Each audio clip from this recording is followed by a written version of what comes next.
What's up everyone? Welcome back to the channel. I am Ayushi Negi and today we are starting with macroeconomics. Yes, I know that we were doing micro and there were few chapters that we were left, but then students ने बहुत ज़्यादा बोला that please teach us macro. So I thought that boards को देखते हुए we only left with 2 months.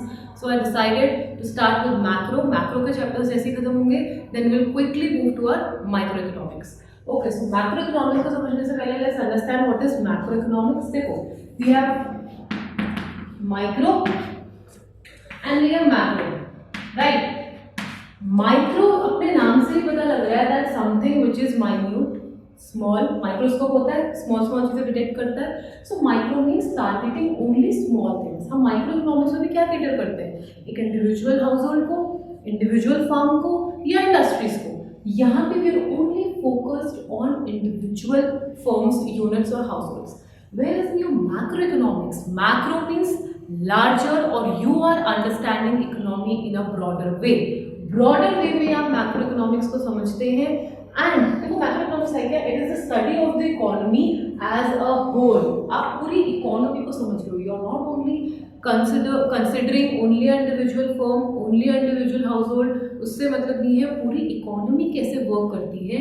This you understand in macroeconomics. Okay, so this helps us to deal with the functioning of the economy. Functioning कैसे economy की? Economy तो कैसे भी function कर सकती है. इंडिविजुअल फर्म्स, हाउसहोल्ड्स अगर काम कर रहे हैं तो वो भी तो इकोनॉमी के अंदर काम कर रहे हैं, लेकिन फंक्शनिंग इकोनॉमी की कैसे समझनी है? As a whole. सो इस फंक्शनिंग को जरा समझते हैं. देखो, आपने कुछ टर्म्स तो सुनी होंगी. ये समझ आ रहा है पीक है, दैट मीन्स बूम. अब ये फॉल डाउन हो रहा है, धीरे धीरे करके हो रहा है ना. ये वाला फॉल डाउन फिर भी सही है इस वाले फॉल डाउन से, है ना. सो ये चीजें जो हो रही है that means what is this is recession. और अगर आप बिल्कुल ही नीचे बॉटम में पहुंचोगे दैट मीन्स डिप्रेशन और ट्रफ, TROUG. और अगर आप फिर यहां से हील करना स्टार्ट कर रहे हो, ऊपर की तरफ बढ़ रहे हो, दैट मीन्स हो क्या रही है इकोनॉमी में? रिकवरी. और अगर ये रिकवरी ऐसी ही होती रही तो हम फिर से कहां पहुंच जाएंगे? पीक में, मतलब बूम. सो क्या हो रहा है? बूम, रिसेशन, डिप्रेशन, रिकवरी, ये चारों चीजें हो रही हैं. सो ये चारों चीजें क्यों वेरी कर रही है? ये चारों चीजें मतलब बहुत अलग है. ये चारों चीजें क्यों हो रही है? इसका मतलब कुछ ना कुछ इकोनॉमी में तो फंक्शनिंग हो रही होगी, वो भी एक बड़े स्केल पे. अगर 2-3 लोगों की ने कमाना बंद कर दिया या 2-3 लोगों ने कंजम्पशन कम कर दिया, सो उससे आपको लगता है कि इतना कुछ वेरिएशन होगा? नहीं. अगर पूरी इकोनॉमी में या जर्नली अगर ये पैटर्न फॉलो होगा, अगर जर्नली एक ऐसा पैटर्न फॉलो हो रहा है कि लोगों की इनकम बहुत बढ़ रही है, लोग ज्यादा कंज्यूम कर रहे हैं, दैट मीन्स इकोनॉमी में बहुत ज्यादा एक्टिविटी हो रही है. इकोनॉमी में क्या हो रही है? एक एक्टिविटी हो रही है ना. इकोनॉमी में एक्टिविटी हो रही है, दैट मीन्स अभी आप कहाँ पे हो? बूम में हो या पीक में हो. अगर यही इकोनॉमिक एक्टिविटी स्लो डाउन हो जाए, यही इकोनॉमिक एक्टिविटी अगर आपकी अगर स्लो डाउन हो जाए, सो मतलब हो क्या है? पहले जितना आप डिमांड कर रहे थे, पहले आप जितना कंजम्पशन एक्सपेंडिचर कर रहे थे उतना आप नहीं कर रहे हो. उतना और कंजम्पशन डिमांड नहीं कर रहे हो, दैट मीन्स प्रोड्यूसर भी अब किसके लिए प्रोड्यूस करेंगे? वो भी अपना प्रोडक्शन नहीं करेंगे. प्रोड्यूसर प्रोडक्शन नहीं कर रहा है, कंज्यूमर कंजम्पशन नहीं कर रहा है, दैट मीन्स इकोनॉमिक एक्टिविटी उतनी अच्छी तरीके से वर्क नहीं कर रही है, कहीं ना कहीं स्लो डाउन हो रही है. दैट मीन्स आप फॉल कर रहे हो, रिसेशन आ रहा है. रिसेशन अगर लंबे समय तक चले, प्रोलॉन्ग समय तक चले, तो रिसेशन ही क्या बन जाता है? डिप्रेशन. और डिप्रेशन में इकोनॉमिक की सिचुएशन क्या हो जाती है? वर्स्ट. अगर यहाँ से फिर से इकोनॉमिक, अगर गवर्नमेंट कुछ ऐसी पॉलिसीज, ये सारी चीजें बाद में पढ़ेंगे, मैं आपको ओवरव्यू दे रही हूँ मैक्रो में आपको पढ़ना क्या है. अगर गवर्नमेंट कुछ ऐसी पॉलिसीज लाए, कुछ ऐसे फंडिंग्स करे, कुछ ऐसे सोर्स लाए जिससे कि कंज्यूमर को कुछ तो कंजम्पशन करने का मन करे या प्रोड्यूसर को कुछ तो प्रोड्यूस करने का मन करे, अगर ये चीजें होंगी तो धीरे धीरे आप लोग रिकवर करोगे, धीरे धीरे इकोनॉमी में एक्टिविटी होगी. स्लो डाउन से अभी तो यहाँ पे इकोनॉमिक एक्टिविटी स्टॉप ही हो गई है ना, थोड़ा तो करना स्टार्ट करोगे और एक से ऐसी आ जाएगी जो फिर से आप बूम करोगे और इकोनॉमिक एक्टिविटी प्रॉपरली वर्क या फंक्शन करेगी. सो ये सारी चीजें जो चल रही है ये हम पढ़ रहे हैं मैक्रोइकोनॉमिक्स. देखो, अभी जो मैंने आपको फंक्शनिंग बताई, आप ये समझ सकते हो कि जो फंक्शनिंग ऑफ इकोनॉमी की मैं बात कर रही हूँ ना, वो मतलब है एक इकोनॉमी का आउटपुट या एक इकोनॉमी का प्रोडक्शन। अगर किसी इकोनॉमी में आउटपुट या प्रोडक्शन हो रहा है, ये आउटपुट प्रोडक्शन कौन करते हैं? प्रोड्यूसर्स। लेकिन प्रोड्यूसर्स दे हायर किनको हायर करते हैं? They hire factors of production. मैं शॉर्ट में लिख रही हूँ, आपको शॉर्ट में नहीं लिखना है। फैक्टर्स ऑफ प्रोडक्शन मीन्स ये वो सारे एजेंट्स होंगे जो आपके प्रोड्यूसर्स को हेल्प करेंगे आउटपुट या प्रोडक्शन करने में। कौन कौन से हो सकते हैं? Land, labour, capital, annual entrepreneur, यही तो होंगे। लैंड मीन्स कोई भी एक्टिविटी कर रहे हो, ये स्कूल भी अगर रन कर रहा है, कोई ऑर्गेनाइजेशन भी रन कर रहा है, ये किसी लैंड में है, दैट मीन्स लैंड का होना तो बहुत जरूरी है। आप कहीं से भी वर्क करोगे, हवा में तो करके करोगे नहीं ना, यू नीड सम लैंड। तो लैंड होगी। लेबर, उस लैंड में कुछ लोग तो चाहिए होंगे, कुछ तो वर्कर्स चाहिए होंगे उस चीज को प्रोड्यूस करने के लिए, या कुछ भी चीज या अपनी सर्विसेज ही देने के लिए लेबर भी चाहिए होगी। कैपिटल मीन्स आपको कुछ इन्वेस्टमेंट भी करनी पड़ेगी। N entrepreneur means businessman who is running the business, जिसकी वजह से सब कुछ चल रहा है। ओके, लैंड से आपको क्या मिलेगा? अब देखो, ये सारे एजेंट्स तो ठीक है, ये सारे इसको प्रोडक्शन तो दे रहे हैं, सर्विसेज तो दे रहे हैं, प्रोड्यूसर को उसका काम मिल रहा है, लेकिन producer in return in services के लिए क्या करेगा? इन फैक्टर्स ऑफ प्रोडक्शन को पेमेंट देगा। लैंड अगर है तो लैंड क्या करती है? अपना रेंट। लेबर है तो लेबर को क्या मिलती है? वेजेस या सैलरी, राइट। कैपिटल अगर आप लगा रहे हो, अपना पैसा लगा रहे हो, उसका आपको क्या मिलता है? Interest. An entrepreneur means businessman, he will always think about his profit. So जो ये सारी चीजें आई, ये फैक्टर्स ऑफ प्रोडक्शन की क्या हो गई? Income. So we can say इन सब चीजों से क्या हुआ? Income. So we can say कि भाई इस आउटपुट से प्रोडक्शन हो रही है और प्रोडक्शन से ही हमारी इनकम जनरेट हो रही है। और जब आप पे इनकम जनरेट हो गई, दैट मीन्स आप पे अब इन प्रोड्यूसर्स पे या फिर इन कंज्यूमर्स पे पैसा आ गया, उन पे इनकम आ गई। और हमने अपने माइक्रो के लेक्चर में पढ़ा था कि आप किसी चीज को कब डिमांड कर पाओगे? आप किसी चीज को तभी डिमांड कर पाओगे, पहली चीज आप डिजायर उस चीज का करते हो, secondly you have ability to pay for it. Ability कब आएगी? जब आप पे पैसा होगा, जब आप पे इनकम होगी। दैट मीन्स इन सारी चीजों ने ही किस चीज को डेवलप किया है? डिमांड को। अब जब आप पे इनकम आ गई, अब आपने डिमांड करनी स्टार्ट कर दी। दैट मीन्स आपने एक्सपेंडिचर करना स्टार्ट कर दिया।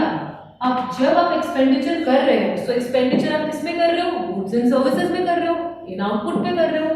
सो अल्टीमेटली ये पैसा किसको मिल जाएगा? फिर प्रोड्यूसर को मिल जाएगा। और ये साइकिल और ये फंक्शनिंग चलती रहेगी। अगर ये फंक्शनिंग प्रॉपर रही, दैट मीन्स आपकी इकोनॉमी किस स्टेज में है? बूम। यही एक्टिविटीज अगर स्लो डाउन हो गई, दैट मीन्स कहीं ना कहीं रिसेशन हो रहा है। यही एक्टिविटीज अगर बिल्कुल ही बंद हो गई या वर्स्ट सिचुएशन में चली गई, तो क्या हो जाएगा? डिप्रेशन, जिस केस में गवर्नमेंट आपकी हील करने की कोशिश करेगी और आपकी इकोनॉमी, आपकी एक्टिविटी को वापस से रिकवरी लेवल पे लेके चलेगी। अब देखो, लॉकडाउन के टाइम पे क्या होता है, ये तो प्रॉब्लम हुई थी, हम लोग रिसेशन में आ रहे थे। रिसेशन में क्यों आ रहे थे? क्योंकि लोगों के पास जॉब्स नहीं थी, बाहर हमें कहीं जाना नहीं था। तो प्रोड्यूसर प्रोड्यूस क्यों करेगा? प्रोड्यूस वो आउटपुट प्रोड्यूस नहीं करेगा। आधा स्टाफ खाली हो गया था बिकॉज वर्क का प्रेशर था ही। वर्क किसके लिए करना है? सो आउटपुट या प्रोडक्शन की कोई नीड ही नहीं थी। जब आउटपुट और प्रोडक्शन की नीड ही नहीं थी, तो प्रोड्यूसर्स ने इन लोगों को हायर ही नहीं करा। जब इन लोगों को हायर ही नहीं करा, इन लोगों को इनकम नहीं मिली। जब इन लोगों को इनकम नहीं मिली, इन्होंने डिमांड नहीं करा तो एक्सपेंडिचर नहीं हुआ, साइकिल में डिस्टर्बेंस आ गया। तो रिसेशन में हम लोग डिप्रेशन फेज में क्यों नहीं पहुंचे? क्योंकि वापस से अभी लॉकडाउन धीरे धीरे कम हो गया। ठीक है, सो आपको समझ आया मैक्रो इकोनॉमिक्स क्या है। अब देखो, एक चीज और समझो आप। देखो, मैक्रो इकोनॉमिक्स में सारे ही आपके बड़े बड़े इश्यूज को हमें डील करना होता है। नेशनल इनकम को डील करना होता है, एग्रीगेट कंजम्पशन को डील करना होता है, एनवायरमेंट को डील करना होता है। सो इस चैप्टर को बड़े प्यार से समझते चलो, लिंक करते हुए समझते चलो, और जो भी नई नई टर्मिनोलॉजी आती जाएगी, कंसेप्ट आता जाएगा, वो हम यहाँ समझते रहेंगे। इस सबसे हमें क्या पता लगा? Factors of production. Factors of production को क्या मिली? पेमेंट मिली। इस पेमेंट को हम क्या बोलेंगे? फैक्टर पेमेंट बोलेंगे, नहीं बोलेंगे? फैक्टर्स को भाई जो पैसा मिल रहा है, जो इनकम मिल रही है प्रोड्यूसर, उस प्रोड्यूसर के लिए वो क्या है, पेमेंट है, which is known age factor payment. That means जो कोई भी पेमेंट एक producer in factors of production producers को दे रहा है, that is what is factor payment, right. But आपको क्या लगता है सिर्फ एक यही पेमेंट होती है? नहीं, एक और पेमेंट होती है या एक और इनकम होती है। सब फैक्टर पेमेंट बोलो या फैक्टर इनकम बोल लो। अब एक और चीज भी होती है, और इनकम कौन सी होती है? Your transfer income. ठीक है, ट्रांसफर इनकम का मतलब है आप कोई भी सर्विसेज या कुछ भी चीजें करंट ईयर में नहीं दे रहे हो, करंट ईयर में नहीं दे रहे हो। आपने कभी दी होगी, जैसे जिस मतलब पेंशन हो गया, जैसे आपका ट्रांसफर पेमेंट मतलब सिंपल होता है कि गवर्नमेंट या कोई भी ऐसी चीज जो आपको इनकम तो दे रही है, बट इन रिटर्न आप उनको कुछ नहीं दे रहे हो, आप उनको कोई भी सर्विसेज नहीं दे रहे हो। For example your donations, gifts, scholarships, ये सारी चीजें क्या हो रही है? आपको तो मिल रही है, लेकिन इनके बदले में आप उन्हें कुछ नहीं दे रहे, राइट। पेंशन में आपको अगर पेंशन मिल रही है, दैट मीन्स आपने कभी ना कभी तो कोई सर्विस की होगी, लेकिन वो करंट ईयर में नहीं की, करंट कंट्रीब्यूशन आपका कुछ नहीं है।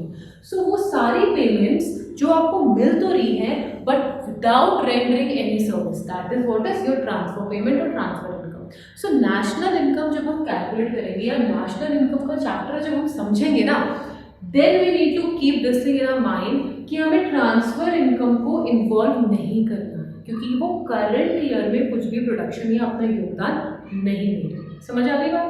अभी आप सब इतना समझो। अब देखो, इसके बाद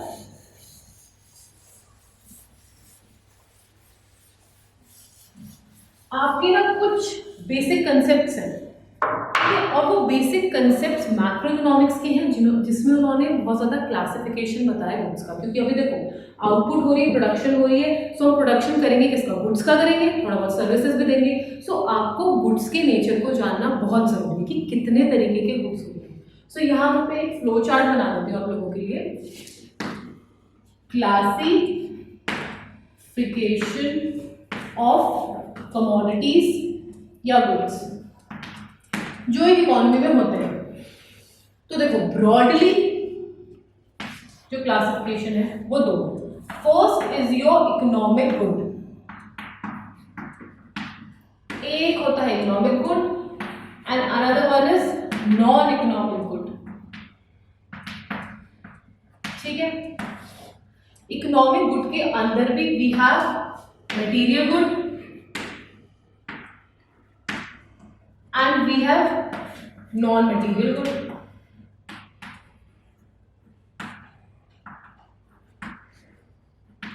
Right?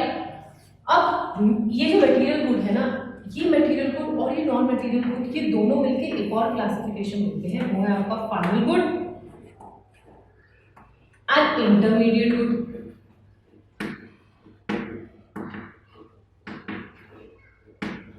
And then this final good, final goods में कितने टाइप के होते हैं? दो टाइप के होते हैं। One is your consumer good, जिसे हम बोलते हैं कंजम्पशन गुड भी, क्योंकि कंजम्पशन करता कौन है? कंज्यूमर, इसलिए कंज्यूमर गुड को हम कंजम्पशन गुड भी बोल सकते हैं। और एक होता है आपका प्रोड्यूसर गुड। सो इतने ही गुड्स हैं। अब देखो इकोनॉमिक गुड और नॉन इकोनॉमिक गुड क्या होता है? इकोनॉमिक गुड मतलब कोई भी गुड जो इकोनॉमी में से रिलेटेड है। इकोनॉमी में अगर वो आ गया, दैट मीन्स उससे कुछ ना कुछ तो एक्टिविटी करनी ही होगी। देखो इकोनॉमिक गुड मीन्स वो सारे गुड्स जो एक कंज्यूमर डिमांड कर रहा है, ठीक है, वो उसकी वांट्स को भी सेटिस्फाई कर रहे हैं, प्लस वो स्केर्स भी है। ये भी मैंने अपनी माइक्रो इकोनॉमिक्स क्लास में बताया था कि वो सारे गुड्स जो स्केर्स है प्लस कंज्यूमर उनको डिमांड कर रहा है, और प्रोड्यूसर के पास सबके बहुत अच्छा चांस है पैसे अर्न करने का, बिकॉज यू नो कि जो भी ये लोग डिमांड कर रहे हैं वो एक लिमिटेड अमाउंट में है, लिमिटेड अमाउंट में है। सो हम क्या कर सकते हैं? एक प्राइस डिमांड कर सकते हैं या एक प्राइस कमांड कर सकते हैं। कोई भी ऐसा गुड जो अनलिमिटेड अमाउंट में अगर होगा, सो आपको क्या लगता है कि उसके लिए आप पैसा दोगे? नहीं, वो तो बहुत ज़्यादा अमाउंट में, वो तो अनलिमिटेड, एक तरीके से फ्री गुड बन गया ना, कोई भी आ रहा है यूज़ करके जा रहा है। सो वो प्राइस कैसे कमांड करेगा? वो प्राइस कमांड नहीं कर सकता। अगर वो प्राइस कमांड नहीं कर सकता, दैट मीन्स प्रोड्यूसर उसे कंसिडर ही क्यों करेगा? जब उसको कोई प्रॉफिट ही नहीं होगा, जब उसको कुछ प्रोडक्शन में मदद ही नहीं मिलेगी, सो उसको एफर्ट्स ही क्यों डालेगा उसको बनाने में? सो इकोनॉमिक गुड्स सिर्फ वही गुड्स होते हैं जो स्केर्स एंड रिसोर्सेज होते हैं, प्लस उन पे इतनी कैपेबिलिटी होती है कि वो डिमांड कंज्यूमर की फुलफिल कर पाए और इस वजह से वो एक प्राइस कमांड करता है। Whereas a non-economic good means your free goods, जो यूजफुल भी है, सब कुछ सेटिस्फाई कर रहे हैं, सब कुछ कर रहे हैं, लेकिन वो एक अनलिमिटेड अमाउंट में अवेलेबल है। लाइक योर एयर भी इंपॉर्टेंट है, लेकिन वो कोई कमांड नहीं करती। हो सकता है फ्यूचर अगर पोल्यूशन बहुत ज़्यादा बढ़ जाए या हम लोगों को बहुत ज़्यादा दिक्कतें हो जाए तो क्या पता हमें सांस लेने के लिए भी पैसा देना पड़े, बट देन अभी के लिए तो air is free. That means air is free, सब लोग यूज़ कर रहे हैं, तो क्या हम उसके लिए पैसा दे रहे हैं? हम उसके लिए पैसा नहीं दे रहे। दैट मीन्स कोई भी हम उसका प्रोडक्शन नहीं करते, वो तो अवेलेबल है। That means non economic good is your free good, और हमें इकोनॉमिक्स में इससे मतलब नहीं है, क्योंकि जब ये कोई एक्टिविटी कर ही नहीं रहा है उसका मतलब क्या होगा? हमें सिर्फ मतलब इकोनॉमिक गुड्स है। इकोनॉमिक गुड्स फर्दर कैटेगराइज होते हैं material goods, non material. Material goods means जिनकी कोई एक विजुअलिटी है, दैट मीन्स हम उन्हें देख सकते हैं, उसका कोई शेप है, उसका कोई साइज है, ठीक है। Non material goods means your services, इनका कोई शेप साइज थोड़ी होता है, इसलिए नॉन मटेरियल है। अब मटेरियल गुड्स के और नॉन मटेरियल गुड्स के भी that means your goods and services दो चीजों में डिवाइड है, your final good and your intermediate good. Final good, final आ गया word, final means that these goods are ready to use, ये अपने फाइनल यूजर्स के पास जाने के लिए एकदम तैयार है, ठीक है। फाइनल गुड्स मीन्स ये अपने फाइनल यूजर्स के पास जाने के लिए एकदम तैयार है। अब ये फाइनल यूजर्स कंज्यूमर भी हो सकते हैं, ये प्रोड्यूसर भी हो सकते हैं। फाइनल गुड्स मतलब अब ये फर्दर रीसेल नहीं होंगे, ये फर्दर किसी और प्रोडक्शन प्रोसेस में नहीं जाएंगे। अगर ये फर्दर किसी प्रोडक्शन प्रोसेस में जा रहे हैं या ये फर्दर रीसेल हो रहे हैं, दैट मीन्स ये फाइनल थोड़ी है, अब इसमें और कुछ होना बाकी है, अब इसमें और कुछ ऐड ऑन होना बाकी है। दैट मीन्स ये कहीं ना कहीं रॉ मटेरियल की तरह काम कर रहा है। अगर रॉ मटेरियल की तरह काम कर रहा है, दैट मीन्स ये एक इंटरमीडिएट गुड है, ये एक इंटरमीडिएट गुड है। फॉर एग्जाम्पल आप पेन का ही ले लो, है ना। पेन होता है, उसमें इंक होती है, प्लास्टिक बॉडी होती है, बहुत सारी वो चीज़ें होती है। दैट मीन्स वो सारी चीज़ें क्या है? एक रॉ मटेरियल है, वो फाइनल गुड नहीं है, उसे भी फाइनल गुड बनना है। फाइनल गुड क्या होगा? वो पेन होगा। जब वो पेन बन जाएगा और वो आपके पास पहुंच जाएगा, that is your final good. But process के टाइम पे, रीसेलिंग के टाइम पे, it is your intermediate. Final goods मैंने आपको बताया कंज्यूमर गुड्स होते हैं, प्रोड्यूसर गुड्स होते हैं। देखो प्रोड्यूसर गुड्स भी ना दो टाइप का होता है। जो प्रोड्यूसर होता है वो इन्वेस्टमेंट, अगर प्रोड्यूसर अगर इन्वेस्टमेंट करेगा या प्रोड्यूसर खर्चा करेगा गुड्स पे, तो दो ही तरीके के तो गुड्स होंगे। प्रोड्यूसर को चाहिए क्या क्या कोई चीज प्रोड्यूस करने के लिए? एक चाहिए रॉ मटेरियल्स, राइट, एक चाहिए रॉ मटेरियल्स, और या तो वो रॉ मटेरियल्स में खर्चा करेगा, इनपुट्स पे खर्चा करेगा, या वो खर्चा करेगा कैपिटल गुड्स पे, है ना। कैपिटल गुड्स क्या हो गया? आपके इक्विपमेंट्स, कोई नए इक्विपमेंट्स आए, कोई मशीनरी आई है, या कोई प्लांट है, कोई सेटअप करना है, टेक्नोलॉजी करनी है कोई हायर, ये सारे क्या हो गए? Capital goods. या तो कैपिटल में करेगा या रॉ मटेरियल में करेगा। रॉ मटेरियल तो आपके खुद ही इंटरमीडिएट गुड्स हो गए, है ना। सो रॉ मटेरियल जो आपके इंटरमीडिएट गुड्स हो गए, ये फाइनल में तो आएंगे नहीं। सो फाइनल गुड्स में जो प्रोड्यूसर गुड है उसमें सिर्फ कौन सा गुड आएगा? सिर्फ आपका कैपिटल गुड आएगा, है ना। क्योंकि जब कोई प्रोड्यूसर मशीनरी लेता है, वो मशीनरी तो पूरी डेवलप्ड है ना, उसमें कोई और चीजें में ऐड ऑन थोड़ी करनी है। अब आप बोलोगे मैम वो मशीनरी लेकिन फर्दर प्रोडक्शन तो कर रही है, फर्दर प्रोडक्शन कर रही है, लेकिन सिर्फ यही इंटरमीडिएट की डेफिनेशन नहीं होती है। फर्दर प्रोडक्शन करे प्लस अगर वो रीसेल हो। एक पेन जो हमने बनाया था, क्या हमने उसे रीसेल करा? हमने उसे रीसेल करा, इसीलिए वो इंटरमीडिएट गुड हुआ। अगर वो रीसेल आगे नहीं होता तो वो इंटरमीडिएट गुड नहीं होता। यही केस क्या होता है कैपिटल गुड में। अगर कोई प्रोड्यूसर मशीनरी खरीद रहा है, कोई इक्विपमेंट खरीद रहा है, तो वो आगे थोड़ी बेच रहा है उसको, वो तो इसलिए खरीद रहा है ताकि वो उससे फर्दर प्रोडक्शन कर पाए, है ना। सो प्रोड्यूसर के लिए कैपिटल गुड क्या हो गया? उसका फाइनल गुड हो गया। Are you getting it? So यही सारी क्लासिफिकेशंस है जो आपके एग्जाम्स में पूछी जाती है। What is the difference between final goods, intermediate goods, what is the difference between consumption good, production good. Consumption good means जो कंज्यूमर कंज्यूम कर रहे हैं और उन पे इतनी कैपेबिलिटी है कि वो सेटिस्फाई कर पाए ह्यूमन वांट्स को। प्रोड्यूसर गुड्स मीन्स जो प्रोड्यूसर यूज कर रहे हैं, क्यों यूज कर रहे हैं? For further production. और प्रोड्यूसर गुड्स है कितने टाइप के? दो टाइप के, एक तो इंटरमीडिएट गुड्स, एक कैपिटल गुड्स। इसी को आपको एक्सप्लेन करना है और इलैबोरेट करना है। एम आई राइट? अब एक चीज और आती है आपकी, that is your stock and flow. एक कॉन्सेप्ट और है स्टॉक और फ्लो। क्या डिफरेंस है? देखो स्टॉक से तो हमें देखो बिल्कुल ही समझ आ रहा है ना, कोई भी चीज जिसका जिसका एक स्टॉक है, एक अमाउंट है ना, और वो एक फिक्स्ड है। फॉर एग्जाम्पल ये चॉक बॉक्स है, ये चॉक बॉक्स में भी जितनी भी चॉक्स है ये क्या है, इसका स्टॉक है ना, ये लिमिटेड है। क्या भी और चॉक्स आ सकती है इस पॉइंट ऑफ टाइम में, नहीं आ सकती ना। सो हमारे पास यही इस चीज का एक स्टॉक है। सो इसको हम क्या बोलते हैं, स्टॉक। दैट मीन्स कोई भी अमाउंट या कोई भी वैल्यू जो at a point of time हमारे पास है उसे हम बोलते हैं स्टॉक। वेयर फ्लो मतलब जो भी अमाउंट या वैल्यू हमारे पास है during a period of time. During a period of time means कि वो टाइम टू टाइम बदल सकती है। फॉर एग्जाम्पल आपकी इनकम है, बहुत लोग होते हैं जो पर डे कमाते हैं, बहुत लोग होते हैं जो पर आवर कमाते हैं, बहुत लोग होते हैं जो मंथली कमाते हैं। सो ये क्या है आपका per hour, per day, per month, ये क्या है, फ्लो आ रहा है आपके पास, राइट। वेयरएज योर वेल्थ, यहाँ पे वेल्थ का एग्जाम्पल दे। अब जब धीरे धीरे करके आपकी इनकम आप जमा करते जाओगे, एक्यूमुलेट करते जाओगे, सो यही सारी इनकम तो आपकी वेल्थ को बताएगी, आपकी नेट वर्थ को बताएगी। सो आपकी वेल्थ बता कौन रहा है, आपकी इनकम। सो इनकम जैसे जैसे आपके पास आप एक्यूमुलेट करते जाओगे तो आप क्या बताओगे कि मेरे पे इतनी वेल्थ है। सो वेल्थ मीन्स योर स्टॉक, कितनी वेल्थ है, जो मुझे नहीं लगता कि हर मिनट या हर उसमें बदले। इनकम आपकी धीरे धीरे वेरी कर सकती है, और कहीं ना कहीं जो स्टॉक है ना, आप बोल सकते हो स्टॉक एक स्टैटिक कंसेप्ट है, राइट। वेयरएज योर फ्लो ये एक डायनामिक कंसेप्ट है, क्योंकि ये चेंज हो रहा है ना, चेंज हो रहा है। अब देखो स्टॉक इंपैक्ट कर सकता है आपके फ्लो को, और फ्लो इंपैक्ट कर सकता है आपके स्टॉक को। कैसे?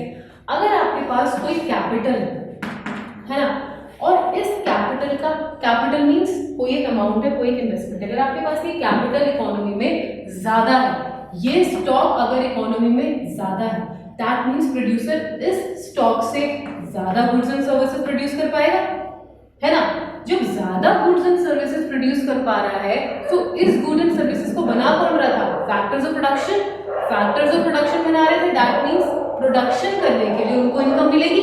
सो इस कैपिटल से हुआ क्या, गुड्स एंड सर्विसेज बढ़े, गुड्स एंड सर्विसेज ज्यादा बढ़ाने के लिए लोगों को ज्यादा हायर करा, जिससे हमारी इनकम जनरेट हुई। इनकम जनरेट होगी तो आपकी ग्रोथ भी ज्यादा होगी। सो स्टॉक ने क्या करा, कहीं ना कहीं फ्लो को इम्पैक्ट करा, क्योंकि मैंने बोला ना इनकम फ्लो का कांसेप्ट है, यहाँ इनकम आ गया।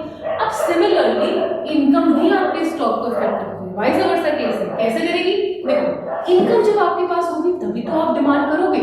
जब आप ज्यादा डिमांड करोगे दैट मींस आप ज्यादा एक्सपेंडिचर कर रहे हो, आप ज्यादा एक्सपेंडिचर करोगे मतलब आप ज्यादा गुड्स एंड सर्विसेज को डिमांड करोगे। ज्यादा डिमांड होगी तो ये कैपिटल भी तो बढ़ेगी, जो प्रोड्यूसर है उसके पास भी तो पैसा आता जाएगा, और वो ज्यादा इन्वेस्ट करता जाएगा। सो ये एक साइक्लिकल फॉर्म है, और दोनों एक दूसरे को इम्पैक्ट करते हैं।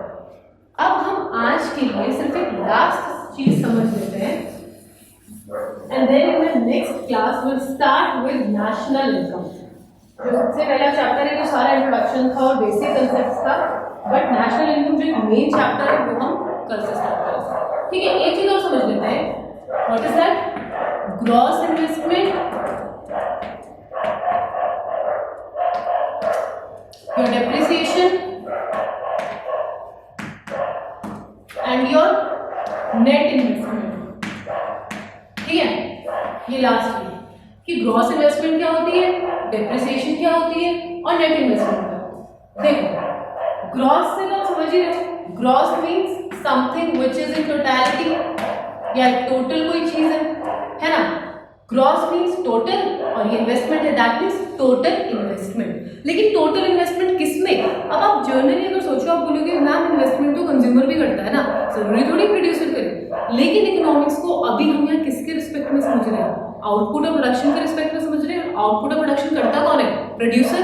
सो अभी आप सिर्फ ये समझो कि इन्वेस्टमेंट यहाँ जो हो रहा है वो कौन कर रहा है, सिर्फ प्रोड्यूसर कर रहा है। So total investment means, total gross investment means total investment done bye producer on capital